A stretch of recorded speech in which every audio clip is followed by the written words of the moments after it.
आदाब नाजरीन, Saiyaara news TV में आपका खैर मकदम है। आइए देखते हैं कुछ अहम खबर। साथियों, आज हमारे बीच जो है ना सिद्दीकी साहब के अलावा खैरुद्दीन सूफ़ी साहब हैं और हमारे बाखरी साहब जो मशहूर ट्रेड यूनियन लीडर और BRS से अभी वाबस्तगी है इनकी, और फिर इनके पहले चेयरमैन थे तनउल्लाह खान साहब हैं, अमीरुद्दीन साहब हैं, मुनीर पटेल साहब हैं, मोहम्मद अली साहब हैं। तो आज की जो प्रेस कॉन्फ्रेंस है इसलिए लगाई गई है कि हुकूमत को याद दिला दें कि आप हुकूमत फॉर्मेशन से पहले आपने वादा क्या किया था। तो ये तमाम बशमूल इतने तमाम जितने भी डेलीगेट बैठे हुए हैं आज, हम तमाम मिलके इलेक्शन से पहले गांधी भवन गए थे। सुधीर बाबू साहब मौजूद थे, मल्लू रवि साहब मौजूद थे। हमने एक मेमोरेंडम दिया था कि भाई अब जो कई जो एजेंडे BRS की गवर्नमेंट में फुलफ़िल नहीं हुए, क्या आप उनको फुलफ़िल कर सकेंगे। बजट के से लेके वफ़ की राज़ी के बारे में लेते हुए और उर्दू लैंग्वेज के बारे में और बहरहाल मुसलमानों की जो हाल है, वो तमाम चीज़ों को लेके हम जो है ना उनसे बात की है। तो उन्होंने आश्वासन तो दिया, तय खुन दिए, हाँ भाई अगर हम है ना कांग्रेस की हुकूमत आएंगी तो ये तमाम उमूर के ऊपर जो है हम जो है ना स्टेप लेंगे, ठोस स्टेप्स। अब 1 साल होने आ गया, तो हम जो है एक मरतबा, एक मेरे ख्याल से पिछली मरतबा दिल्ली से आया था तो सुधीर बाबू को एक लेटर लिखा, पहले टेलीफोन किया तो उनका PA बोला आप लेटर तो भेज दो, बल्कि लेटर भेजा, अभी तक लेटर का जवाब नहीं आया कि हमारा डेलीगेशन जो उससे पहले गांधी भवन में मिला था, आपसे चंद अश्योरेंसेस लिया था तय खुना, तो उसका क्या हशर हुआ, किस हद तक अब अमल कर रहे हैं, वो बात करने के लिए आपसे पूछेंगे बल्कि कच्चा छट्टा। इसलिए वादे करना आसान है, वादे पे अमल आवरी बड़ी मुश्किल बात है।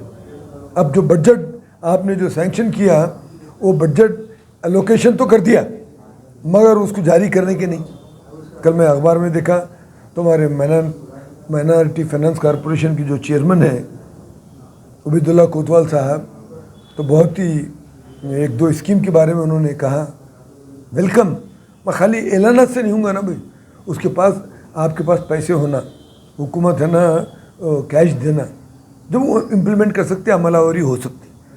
तो आज कई मुसलमान जो ताजरीन हैं, मामूली ताजिर हैं, बहुत खर्चेजात में फंसे हुए हैं, तो उनको कहीं से कोई नेशनलिस्ट बैंक नहीं देता। तो आपकी जो माइनॉरिटी फाइनेंस कॉरपोरेशन है वो जो है ना इस मामले में क्यों खर्चाजात क्यों नहीं देती, और ऐसे खर्चाजात दें जो उनको आसानी से हुसूल हो सके।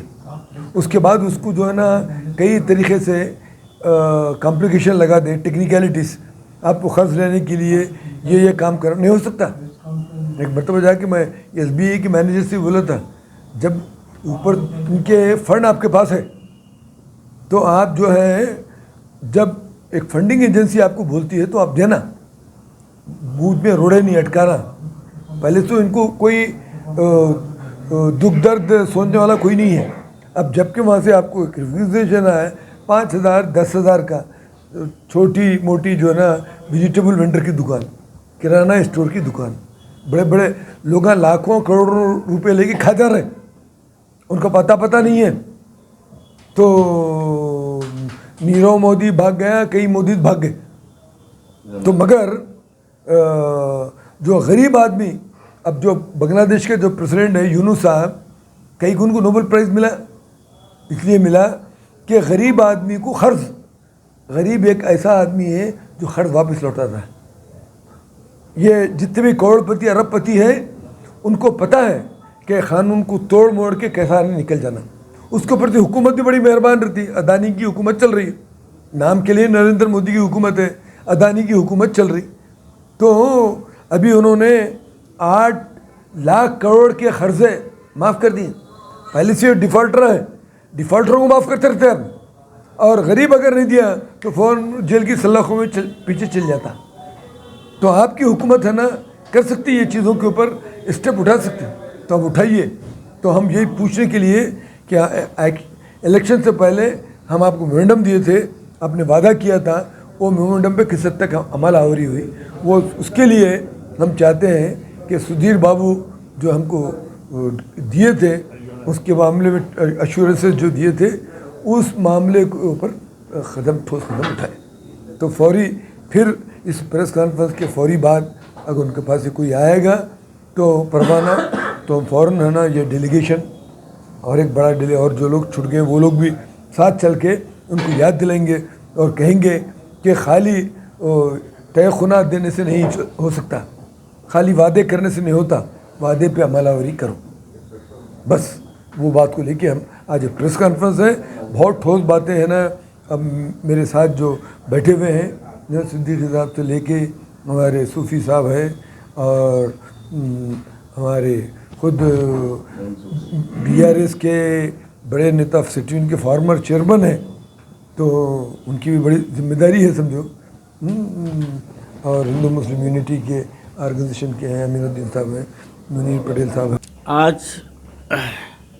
ऑल इंडिया माइनॉरिटी ऑर्गेनाइजेशन की जानिब से ये प्रेस मीट रखी गई है और आज जो आपको स्टेज पे नज़र आ रहे हैं, अभी हमारे साबिक़ रुकून राज्यसभा जनाब अजीज़ पाशा साहब ने फरमाया कि हम लोग तमाम मिलकर सुधीर बाबू से जाके मुलाकात किए थे और माइनॉरिटी डिक्लेरेशन में हम हमारे मुतालबात रखे और उन्होंने वादा किया, लेकिन आज 1 साल होने के बावजूद माइनॉरिटी डिक्लेरेशन में जो वादे किए गए उसमें से एक वादा भी कांग्रेस हुकूमत ने पूरा नहीं किया।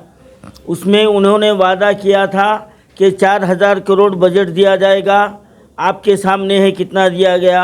उन्होंने कहा था कि औक़ाफ़ की प्रॉपर्टी जो गैर मजाज कब्ज़ों में है उसको बाजियाब किया जाएगा, आज वो भी नहीं हुआ। वक्फ बोर्ड को जुडिशनल दर्जा देने का वादा था, वो भी नहीं हुआ। इमाम मौज़ूनों को 10,000 12,000 रुपये देने का वादा था, वो भी पूरा नहीं हुआ।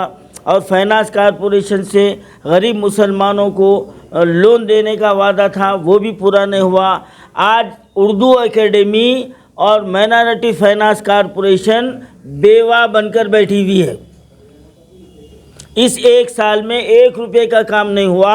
अभी हमारे माइनॉरिटी फाइनेंस कॉरपोरेशन के चेयरमैन साहब ने मशीना देने के लिए दरख्वास्तों की तलबी की है। बावसूख ज़राए से मुझे ये इत्तला मिली है कि अभी तक 15,000 से ज़्यादा दरख्वास्तें वसूल हो चुकी हैं। मैं आपके सामने ये इंकशाफ करना चाहता हूँ कि वो जो मशीनें रखे हुए हैं वो BRS सरकार के दौर में 450 मशीनें लाकर रखे गए थे। कांग्रेस का उसके अंदर एक हब्बेसिया नहीं है, यानी कांग्रेस हमको धोखा देते हुए आ रही है।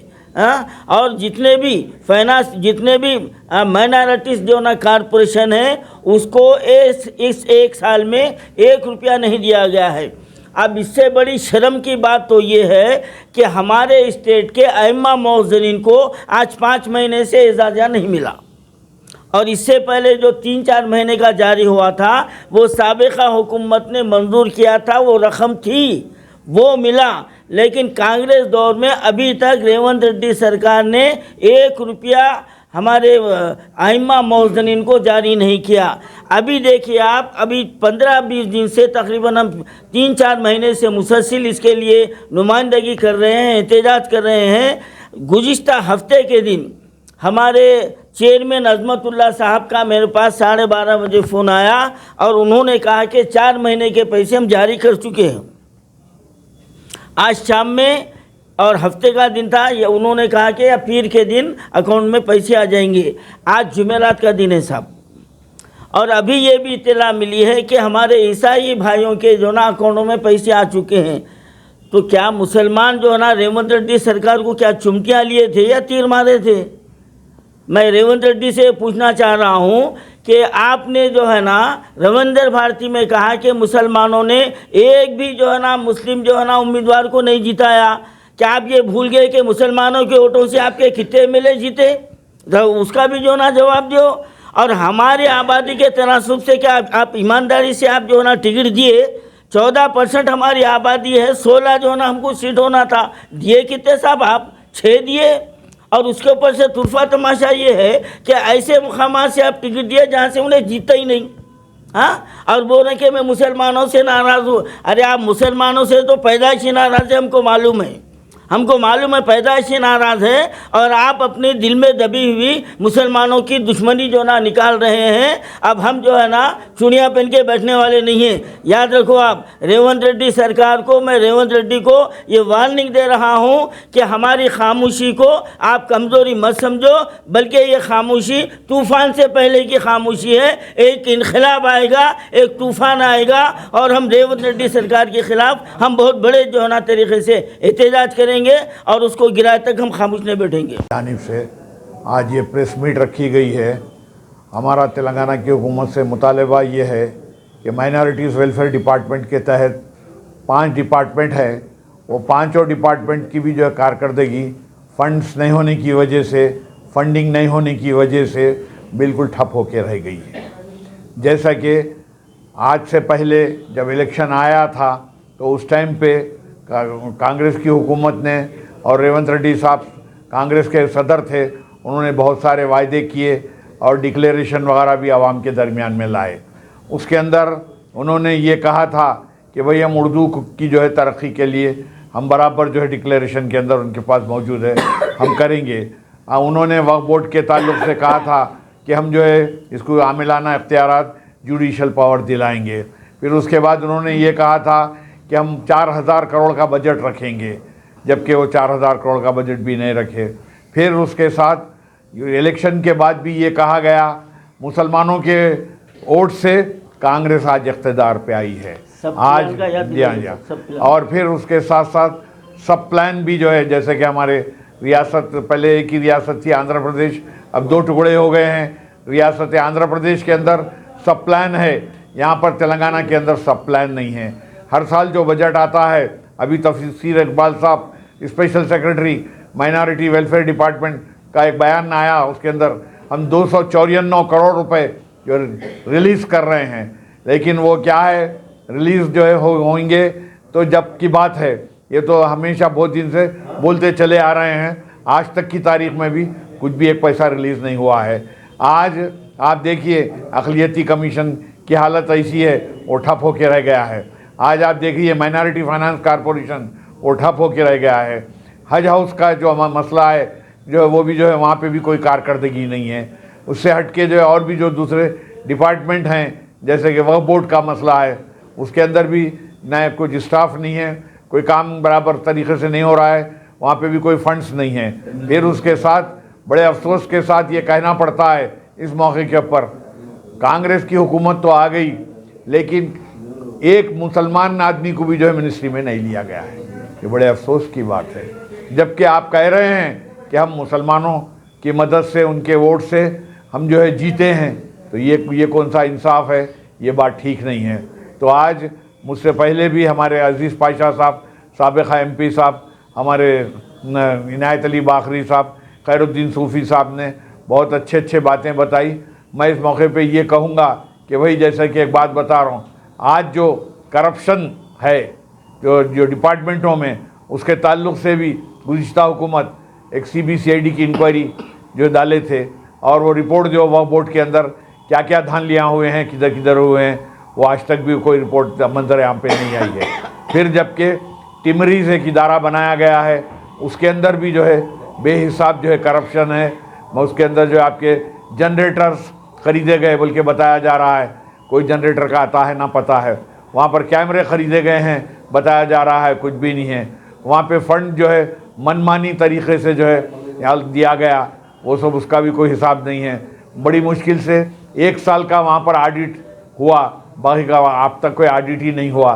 फिर उससे हट के भी वक्फ बोर्ड के अंदर भी बराबर जो आमदनी हो रही है उसका कोई ऑडिट नहीं है। वक्फ बोर्ड के अंदर भी जो है स्टाफ की कमी की वजह से जो कोई काम सही तरीके से नहीं हो रहे हैं। वो जो इससे पहले रिकॉर्ड सेक्शन को जो सील कर दिया गया था, वो आज तक भी सही ढंग से वो खोला नहीं गया है। बस जो जैसे कि पूरे जो है जो उसको डिजिटलाइज कर देते बोले रिकॉर्ड को, उसका भी कोई पुरसाने हाल नहीं है। आज आप देख रहे हैं कि भाई उर्दू के ताल्लुक़ से भी उर्दू एकेडमी के अंदर भी जो एक किस्त दी गई, आज तक दूसरी किस्त नहीं दी गई है।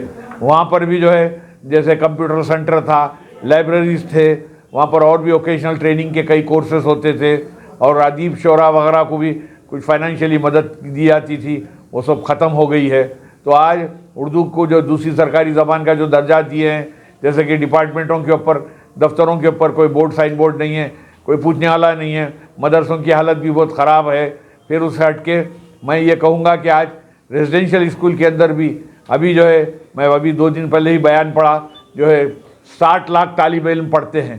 60 लाख तालिब इल्म के ताल्लुक़ से उनको जो है सही तरीक़े की ग़िज़ा नहीं मिल रही है। वक्फ़े से कोई ना कोई जो है जो बच्चे बीमार हो जा रहे हैं, और बहुत सारी जो है खामियां खराबियां हैं, जबकि उसके बिल्डिंग्स ओन बिल्डिंग्स होना चाहिए था। मरकज़ जो है 60% देती है, 40% स्टेट को डालना चाहिए, जबकि किशन रेड्डी साहब का परसों में बयान आया कि भाई हम 29 रेजिडेंशियल स्कूल्स के लिए जो है हम बजट सैंक्शन करें और जगह भी जो भी आइडेंटिफाई करें, लेकिन मुश्किल से 9 जगह भी काम शुरू नहीं हुआ। तो बहुत सारी बेकायदगियाँ चल रही हैं माइनॉरिटीज़ वेलफेयर डिपार्टमेंट के अंदर, वो सब चीज़ों को दूर किया जाए।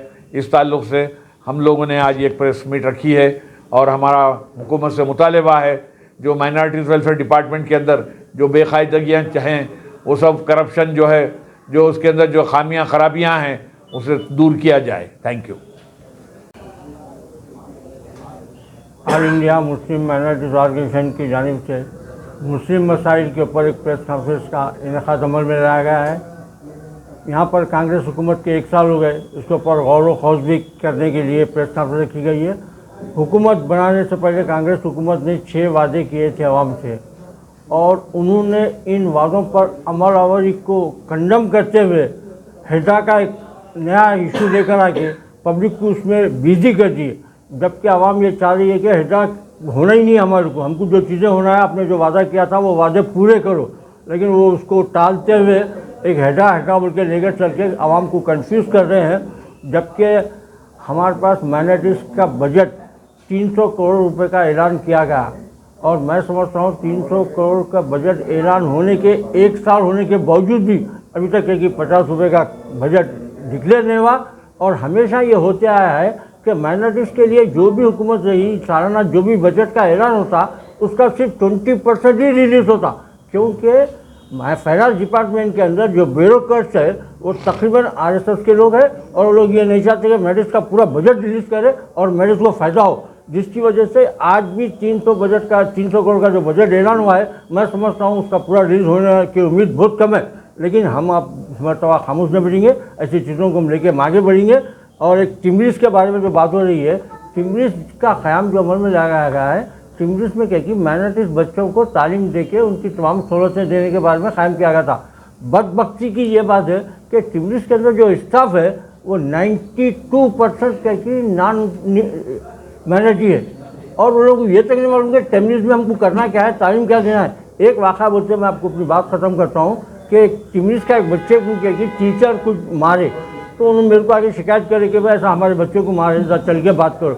मैं जब बात करने गया तो टिमरिस के स्टाफ में जो प्रिंसिपल है और जो टीचर है, उन लोगों को उर्दू का एक वर्ड नहीं आता। अरे मैं बोला भाई तुम लोग यहाँ बैठे क्योंकि पूरे मैरिड बच्चे हैं, इन लोगों को तेलुगु नहीं आती, आप उर्दू नहीं आते, कैसा पढ़ा है? तो हाउस साहब हमको डाले, हम बैठे बोलेंगे हमारा कमी ट्रांसफर करो। तो मतलब ये है कि जिस वक्त अपॉइंटमेंट हुआ था, टिमरिस कोई गवर्नमेंट का वो इदारा नहीं है, वो कॉर्पोरेशन है। आप उसमें कहीं गवर्नमेंट सिविल से एग्ज़ाम में लेके क्यों लेके आ रहे इसमें? आप प्राइवेट में टीचरों को लो, आप उसमें आप जाकर देख लीजिए टिमरिस के अंदर जो तालीम दी जा रही है और जो वहाँ का माहौल है, उसके लिए कोई मुस्लिम के कि वो स्कूल में अपने बच्चों को शरीक करना नहीं चाह रहा। और उसकी अहम वजह ये है कि वो जहाँ पर मुस्लिम के सीट खाली है, वो BC और SC ST को दे के वो लोग फिल कर देना चाह रहे हैं। ऐसा मेरे को तो शक है कि कांग्रेस की यह हुकूमत रहेगी तो 5 साल में टिमरिस से कोई मुस्लिम बच्चा तालीम हासिल नहीं करेगा। तो ऐसी चीज़ों के ऊपर नज़र रखना चाहिए, और हुकूमत को चाहिए कि वो पॉलिसियों को अपने तब्दील करें, माइनॉरिटीज़ को वादे और धोखे देना बंद करें, अमली तौर पर सामने आए। अगर इस मरतबा कांग्रेस अमली तौर पर सामने नहीं आती तो फिर जिस तरीके से हम TRS को सबक सिखाए, वही सबक हम कांग्रेस को सिखाएंगे। आज हम तमाम ऑल इंडिया मुस्लिम ऑर्गेनाइजेशन से, माइनॉरिटी ऑर्गेनाइजेशंस की तरफ से यहाँ पर तमाम जमा हुए हैं। हमारे ऑर्गेनाइजेशन की जिम्मेदारी ये है कि हर वो हुकूमत जो माइनॉरिटीज़ के लिए वायदे करती है उसको रूबे अमल लाना चाहिए, उसके ऊपर एक किस्म का दबाव बनाना और अपने हुकूक जो देने का वायदा करते हैं इलेक्शन से पहले उसको हासिल करना इस तमाम ऑर्गेनाइजेशंस के ज़िम्मेदारों का ये फरीज़ा बनता है। आज कांग्रेस अपना 1 साल का जश्न मना रही है तो दूसरी तरफ माइनॉरिटीज़ मातम मना रहे हैं कि हमारे को 1 साल के बजट में हमें कुछ नहीं मिला। और साथ ही आप देख रहे हैं कि सरकार वायदों पे वायदे कर रही है और वो वायदों को अमलावरी का 0% है। जो बच्चे बाहर जाकर पढ़ते थे, टैलेंटेड बच्चों का, जिसको साबिका सरकार ने केसीआर ने अपने तरफ से फ़ंड जारी करने का 20 लाख रुपए देने का वायदा किया था, उसे 1 रुपया भी ये सरकार 1 साल में नहीं दी है। और साथ ही दूसरे जो स्कीमा जो माइनॉरिटीज़ के लिए रखे गए थे उनको 0 कर दिया गया है। और सरकार बीजेपी के जो स्टेटों में जिस हालत है उससे बुरी हालत हमारे तेलंगाना के अंदर चल रही है। और साथ ही साथ आज 1 साल गुजर चुका है मगर हमारा माइनॉरिटी का कोई पूछने वाला मंत्री भी अवेलेबल नहीं है। ये हमारे लिए एक शर्म की बात है। और खुसूसन मैं जो राहुल जी, सोनिया जी बड़े माइनॉरिटी का दावा ठोकते हैं, और क्योंकि ये खुद माइनॉरिटी तबके से है, मगर अफसोस ये है कि ये तेलंगाना के माइनॉरिटीज़ के बारे में 0% भी नहीं सोच रहे हैं। और वाईएस के टाइम पे जो चलती थी वेलफेयर स्कीम्स उसको बंद किया जा रहा है, केसीआर साहब के जो स्कीमा लॉन्च हुई थी उसको बंद किया जा रहा है। और साथ ही साथ ये जुल्म ज़्यादती माइनॉरिटीज़ पे जो लगातार बढ़ रही है, फ़िरक़े वाराना फिसादात की तरफ जा रहे हैं, लगातार लोगों के जहन बदल रहे हैं, एक पीसफुल स्टेट को बर्बाद करने की कोशिश की जा रही है। उसके लिए हम तमाम मुत्तहद होकर सरकार से बात करेंगे।